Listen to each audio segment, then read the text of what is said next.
Okay, it's Sunday morning, 8:40 a.m. approximately. I've just locked up the car and set up my time lapse with my spare GoPro 12. I'm just trying out the day, and I'm trying, everything's new to try out today.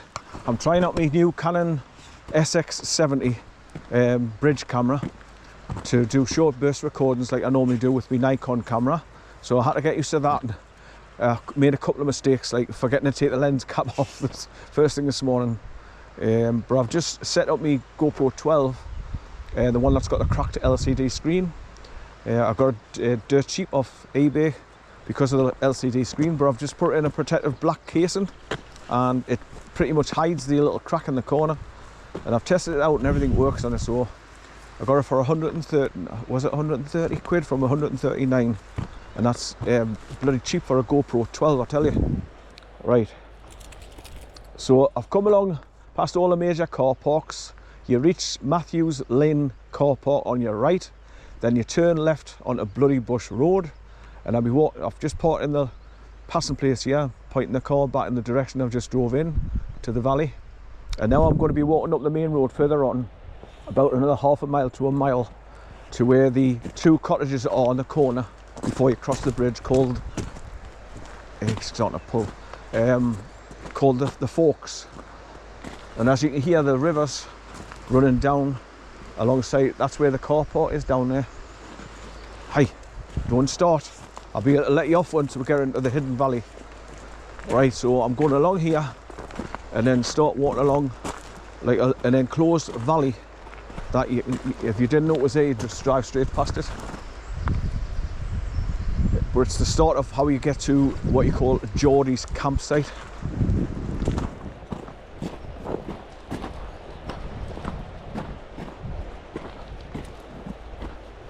Right, so got me two oranges out my carrier bag, so I've put them in my pocket, so if I get dry and thirsty with the sun being out, I can eat my oranges just to get a bit of orange juice down my throat. Right, let's look back to see where my car is. So you can see it's well off the road, and I've pulled it far over to the left as I can on the passing place there, so I'm out the way and nobody will take me wing mirrors off. But it's Sunday morning anyway, so as you can see there's no machinery around, there's no tree harvesting going on anymore, and they're not hauling big tree logs up and down here all day every day. That's Monday to Fridays or Monday to Saturdays, I don't know. But Sundays there's nobody works to do the haulage or the chopping down of the trees.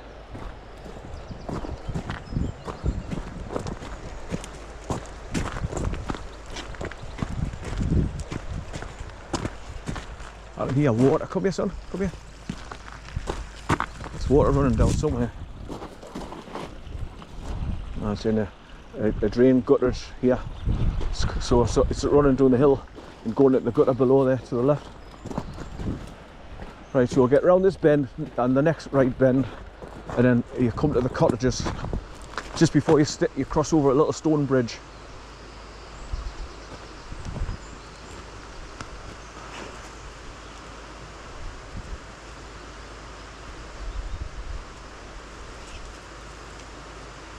Good boy, son, good boy. Now where I'm going is just the other side of these trees, GEORDIES Campsite.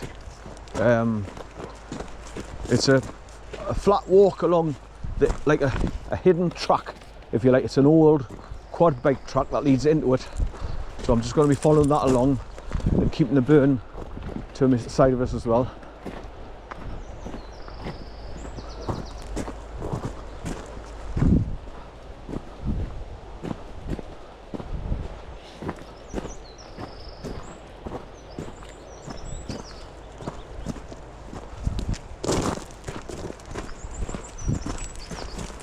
Come here, son, you're pulling. Hey, hey, hey, hey. You don't need to pull because you know you're going out now. Stop. Stop pulling. Hey, hey. I've bought loads of different leaders and colours and everything to try and find out the best situation for me for walking them and trying to hold them back. So I bought a bloody strong braided leader like this, same colour, red and black. It's twice as thick, but the hook that you put onto the two eyes to hold him back. The hook is a bad situation for me. I cannot open it up with me. You've got to nip it with your thumb and finger and pull the hook open enough for to get it onto the two eyes, which I can't hold with my left hand steady and then get the hook on. So that's a problem for me. So I've given that to my daughter. And then I've seen advertised similar leader, but it's attached to a choker chain with the same braided nylon material, and I thought, oh, that's ideal. I'll put that on instead of having this prong collar on. So it slips over his head, and I got the XL size, so the biggest one they've got. So the leader is twice as thick as this, braided green, and the collar matches. It's a green braided like nylon material like this, but it's got a chain for to hook the hook onto. Well, because I can't use the hooks, they're very strong and powerful, spring loaded now, so I'll have to leave the leader on, hooked to the choker chain constantly.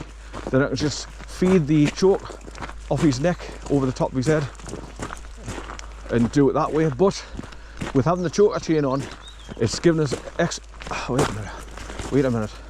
You know you're going to get wrong. He's nose down, pointing forward, and pull with no consideration who's behind him. So I'm just keeping him in check.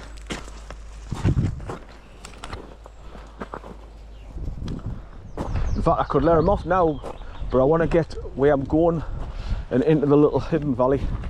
Then I know there's no sheep, there's no horses, there's no people, no other dog walkers, nothing. That's why I'm going back where I'm going, but further into the valley this time. Right, further up, further than the point I got to last time. Right, so I can start to see the wooden fencing now, where the gate is, to go into where the two cottages are. And there's lake ponds just there, really deep.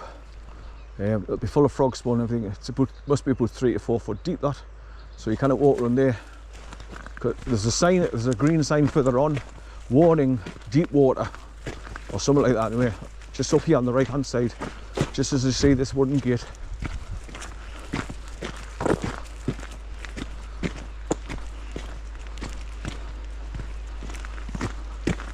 And so if all my videos and me start-off videos are fucked up, it's because I'm just trying to get used to the camera. And that's the first time I'm using my spare GoPro 12 with a cracked LCD screen at the back. So I've just, instead of plugging it into my DigiPower, which the lead would try and pull it over, because it's not in my casing like I do with a GoPro 8. I've just decided to leave the battery in, turn it on, put it into time-lapse mode, and leave it running just on its battery. So that should give us an hour and a half recording a time-lapse. So I'll probably get about 7 to 9 minutes time-lapse from where the car's pointing. Right, so they sometimes shut this gate to stop people driving up here when they're doing the tree harvesting. But there's your big pond, look, and it's deep water. So you don't want to be accidentally watering there in the dark. Come here, hey, come here, come here. But there was a brown sign just here somewhere saying warning, deep water. I can smell a fire, like a wood fire burning. So it'll be somebody in the cottages, because they'll have the old wood stoves for heating in the cottages. Right, so as water comes down here, look, from up there, so I can get him to go for a drink. Are you here, son? Go and get a drink. Here. Go and get a drink. Here. Go and get a drink. Go on. Go and get a drink. Go on. Good boy. Go on. Go and get a drink, son. Get a drink. Go on. Good boy. Right, get a drink. Get a drink, son. Get a drink. He's obviously not thirsty. Doesn't want one. Right, so this is where the folks' cottages are, the two of them, off to the right over there, look. You can see a van parked over there to the right, the other side of the lake pond.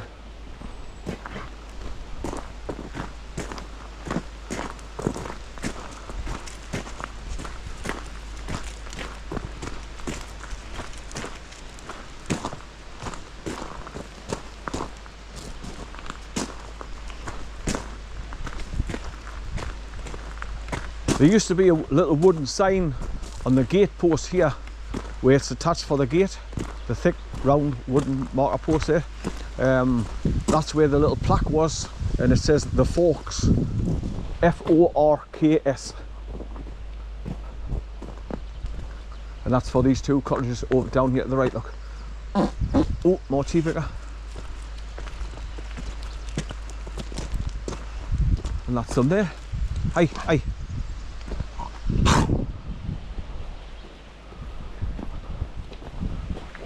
Right, so you get to this point here where you're at the Forks cottages, and then you've got this little stone bridge 75 yards on.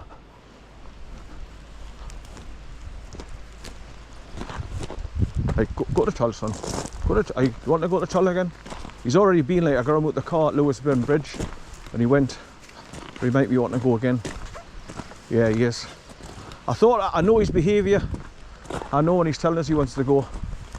So once again, I've got a train to go in the long grass, which he's doing. So he doesn't go on the pathways or the road. I've trained him to go at the long grass.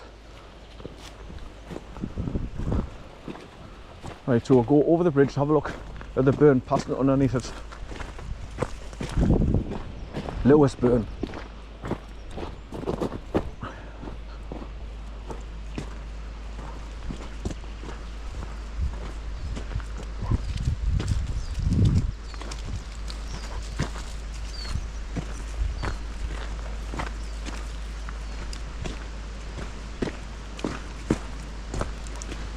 Right.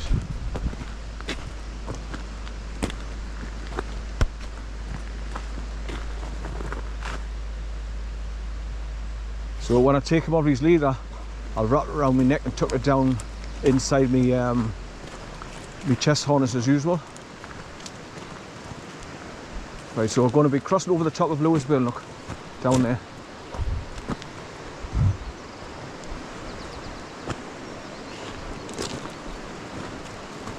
So that's that way. Now if you go that way, it bends out the right and goes back to the two car parks where you park right next to the water further back. We have parked the car. But before you get to that, there's a way entrance down into the car parks, the official car park, which is now open again now since they've stopped chopping down the trees and using it as storage for the piles of logs. It's open again.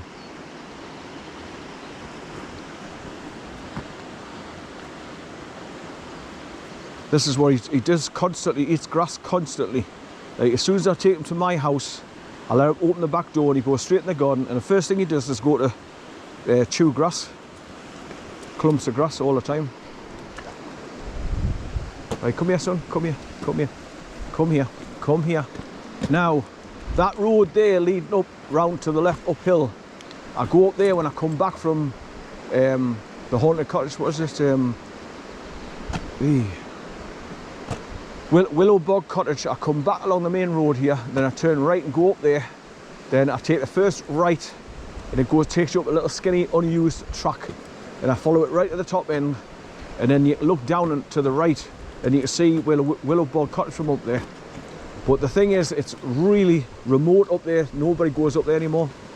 They're just old subsidiary tracks that the Forestry Commission would use to go and cut the trees down and bring them down the hill. Right, come here, son. Get over.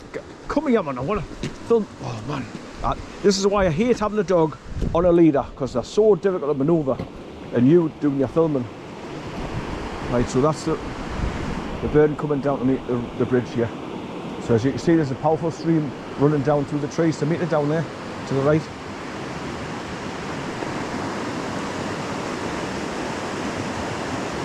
Right, so I'm going to be following this burn all the way up. Right, I just wanted to come and show you the Forks cottages, them two cottages there, and where the road comes up to continue up Bloody Bush Road.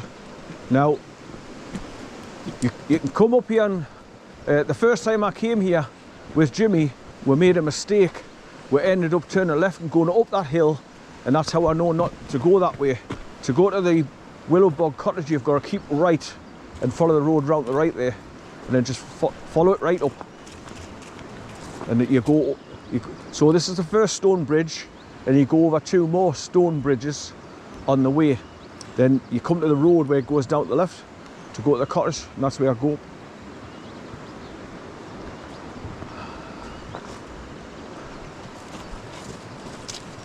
Right, come here son, come here, come here, come here. Right, so I'm going to stop recording for now until I get where I'm going, because I just don't want to film the start of where I'm going. So I keep it hidden because it's a lovely valley, as you can see walking up. So I'll stop recording for now.